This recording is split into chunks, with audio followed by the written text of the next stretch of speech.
આજનો એક પવિત્ર પર્વ તરીકે એ મતદાન છે। લોકશાહીમાં જનતા જનાર્દન છે અને લોકો નિર્ણય કરતા હોય છે અને પોતાના મતનો ઉપયોગ મતદાતા અવશ્ય કરે એ જરૂરી છે, કારણ કે આવતા 5 વર્ષ સુધી એમનો અવાજ કોણ બનવાનું છે, કયો શખ્સ અને કયો પક્ષ એ નક્કી થતું હોય છે। 5 લાખથી જીતતુંના દાવા કરનાર ભારતીય જનતા પાર્ટી અહંકારમાં હતી। પોતાની ધન સંપત્તિ અને પાવરના બળ ઉપર હું સલામ કરીશ મારા ગુજરાતીઓને કે આજ ભારતીય જનતા પાર્ટીના અહંકારને તમામ વર્ગ ધર્મ જાતિ જ્ઞાતિના ભાઈઓએ ભેગા થઈને જે રીતે જો તમે પણ ગુજરાતની પડે પડની અપડેટ મેળવવા ઈચ્છતા હો તો હમણાં જ આ ચેનલને સબસ્ક્રાઇબ કરો અને સાથે સાથે કમેન્ટમાં આપેલી લિંક ઉપર ક્લિક કરીને ખાસ આપણા વોટ્સએપ ગ્રુપમાં જોડાવવાનું ચૂકશો નહીં। નમસ્કાર, તમારા બધાનું સ્વાગત છે ધ કાજલ સુવા યુટ્યુબ ચેનલ ઉપર। તમામ વર્ગ ધર્મ જાતિ જ્ઞાતિના ભાઈઓએ ભેગા થઈને જે રીતે ભારતીય જનતા પાર્ટીની વિરુદ્ધનું વાતાવરણ ઊભું કર્યું છે, ત્યારે તંત્રનો બેફામ દુરુપયોગ છેલ્લા 3 દિવસથી થઈ રહ્યો છે। પૈસાનો ભરપૂર ધનુપયોગ થઈ રહ્યો છે, પરંતુ મને વિશ્વાસ છે કે આંગળીના વેઢે ગણા। પરંતુ એ પહેલાં હજુ સુધી જો તમે આ ચેનલને સબસ્ક્રાઇબ ન કર્યું હોય તો ખાસ આ ચેનલને સબસ્ક્રાઇબ કરી લેજો, કારણ કે આ ચેનલ પર તમને મળશે ગુજરાતને લગતા તમામ મોટા સમાચારો, વિશ્વની ટોપ માહિતી, સાથે સાથે એગ્રીકલ્ચર એટલે કે કૃષિને લગતી તમામ માહિતી, સરકારી ભરતી, સરકારી યોજનાને લગતી તમામ માહિતી મેળવવા માટે ધ કાજલ સુવા ગુજરાતી સમાચાર યુટ્યુબ ચેનલ એટલે કે આ ચેનલને સબસ્ક્રાઇબ કરવાનું બિલકુલ ભૂલશો નહીં અને સાથે સાથે ખાસ કરીને આપણા વોટ્સએપ ગ્રુપમાં પણ જોડાવાનું ચૂકશો નહીં। લિંક જે છે તે કમેન્ટમાં પિન કરેલી છે અને ડિસ્ક્રિપ્શનમાં પણ આપેલી છે। આ લિંક ઉપર ક્લિક કરીને તમે આપણા વોટ્સએપ ગ્રુપમાં જોડાઈ શકો છો। પરંતુ મને વિશ્વાસ છે કે આંગળીના વેઢે ગણાય એવાને કેટલાકને ભાજપ ખરીદી શક્યું છે, ડરાવી શક્યું છે, પરંતુ આ મહાત્મા ગાંધીજી અને સરદાર સાહેબની ભૂમિના મતદાતાઓને એ ડરાવવામાં કે ખરીદવામાં નિષ્ફળ રહ્યા છે।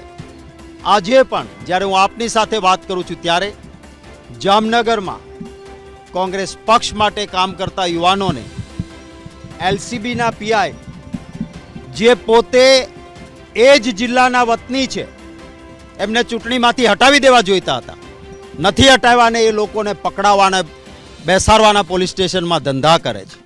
એ જ રીતે દેવભૂમિ દ્વારકામાં મારે કહેવું છે પોલીસ અધિકારીશ્રીઓને, તમે કોઈ પણ પક્ષના નોકર નથી, તમે જનતાના પ્રતિનિધિ છો, તમને લોકસેવક છો। પક્ષ આવે, શખ્સ આવે, સત્તા આવે, સત્તા જાય, તંત્રએ તટસ્થ રહેવું જોઈએ। ભૂતકાળમાં ભાજપના ઇશારે કેટલાક અધિકારીઓ નાચ્યા હતા, પછી ભાજપવાળા બચાવવા નહોતા આવ્યા। ભાજપવાળાએ પોતાની ખાલ બચાવી હતી અને અધિકારીઓ બિચારા જેલમાં સેબડ્યા હતા। એટલે તંત્ર હવે છેલ્લા કલાકોમાં દુરુપયોગ ના કરે। મને હમણાં જ મેસેજ મળ્યા છે, વાસણ ગામમાં કોંગ્રેસ તરફી મતદાન થતું હતું, એટલે રૂમ નંબર 2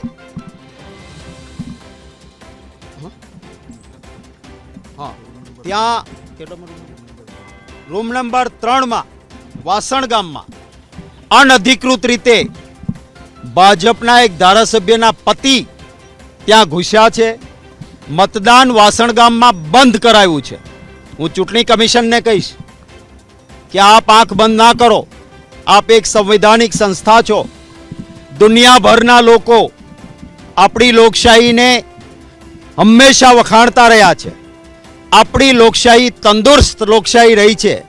જો ચૂંટણી કમિશન સહેજ પણ ચૂક કરશે તો આપણા પ્રતિષ્ઠાને કલંક લાગશે। માટે હું ગુજરાતના ચૂંટણી કમિશનના અધિકારીશ્રીઓને, કેન્દ્રીય ચૂંટણી કમિશનના અધિકારીઓને આપ સૌના માધ્યમથી વિનંતી કરું છું કે જ્યાં જ્યાં ફરિયાદ આવે એને ગંભીરતાથી લે। ઈસીઆઈનું ટ્વિટર હેન્ડલ છે, મતદાતા પોતે ફરિયાદ કરે અને છતાં કોઈ સંજ્ઞાન ન લેવાય, આ વ્યાજબી નથી. આજે હું ક્યારેય આ ખેસ પહેરીને મતદાન કરવા અંદર નથી ગયો, કારણ કે હું માનું છું કે ન પહેરીને જવું જોઈએ. પરંતુ આ દેશના ગૃહમંત્રી અમિતભાઈ શાહ કેસરી ખેસ પહેરીને મતદાન કરવા ગયા. આમાં મારી પાસે કોઈ સિમ્બોલ નથી, એટલે હું જે દેશનો ત્રિરંગો છે એવો આ ખેસ પહેરીને જાઉં છું અને જોઉં છું કે અમિતભાઈ શાહ માટેના નિયમ અને કોંગ્રેસના પ્રદેશ પ્રમુખ માટેના નિયમ એક છે કે જુદા જુદા છે. હું આ ચોક્કસ પહેરીને જઈશ, કારણ કે આમાં કોઈ સિમ્બોલ નથી. અને અમિતભાઈ શાહ કેસરી ખેસ પહેરીને વોટિંગ કર્યું છે તો હું પણ વોટિંગ કરીશ એ જ રીતે. Thank you. તમામ દર્શક મિત્રોને ખાસ વિનંતી કે ગુજરાત, ભારત અને વિશ્વને લગતા તમામ સમાચારો તેમજ સરકારી યોજનાઓ, સરકારી ભરતી તેમજ કૃષિ એટલે કે એગ્રીકલ્ચરને લગતા તમામ સમાચારો મેળવવા માટે હમણાં જ ધ કાજલ સુવા ગુજરાતી સમાચાર યુટ્યુબ ચેનલ એટલે કે આ ચેનલને સબસ્ક્રાઈબ કરવાનું બિલકુલ ભૂલશો નહીં, કારણ કે આ ચેનલ પર તમને મળી રહેશે વિશ્વના તમામ સમાચારો, એ પણ સાચી અને સચોટ માહિતી સાથે. તો હમણાં જ ચેનલને સબસ્ક્રાઈબ કરી લો. તો બસ આજના વિડીયોમાં એટલું જ. જલ્દી જ મળીશું એક નવા વિડીયોની સાથે. ત્યાં સુધી જોતા રહો ધ કાજલ સુવા યુટ્યુબ ચેનલ. નમસ્કાર.